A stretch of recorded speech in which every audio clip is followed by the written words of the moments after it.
साम्राज्य, सामान्यांचा असामान्य आवाज. जय हिंद. सर्व चालकांना माहीत आहे आपल्या रिक्षा चालकांवर जे संकट आलेलं आहे, जे LPG जी कमतरता आहे त्याविषयी वाहतूक संघटना संयुक्त महासंघाने सातत्याने पाठपुरावा केला आणि या पाठपुराव्यानंतर महासंघाला असं जाणून झालेलं आहे की महासंघ एकट्याचे हे लढा नाही, हे पूर्ण महाराष्ट्राचा आणि पूर्ण देशाचा हे लढा आहे आणि या लढ्याला मोठ्या प्रमाणात लढण्यासाठी आज पूर्ण संघटनाने सोलापूर जिल्ह्यात जेवढेही संघटना आहे ते सर्व संघटनाच्या माध्यमातून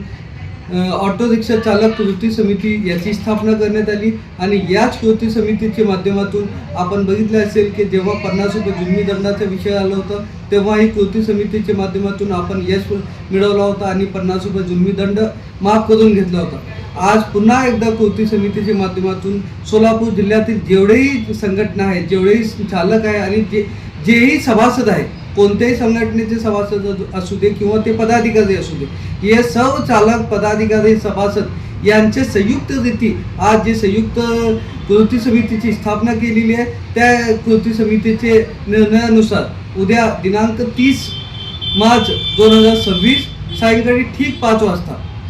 दत्तनगर लालगोटा ऑफिस येथे सर्व संघटनांची आणि सर्व रिक्षा चालकांची एक बैठक आयोजित करण्यात आलेली आहे. या बैठकीचा उद्देश LPGची कमतरता कसे दूर करावे, LPGचे दर जे दिवसेंदिवस वाढत आहे त्याला कसं कमी करावे आणि याच्या उपाययोजना काय करावे यासाठी आपण सर्व चालकांची सूचना आणि सर्व संघटनांचे अध्यक्षांचे आणि त्यांचे पदाधिकाऱ्यांची सूचना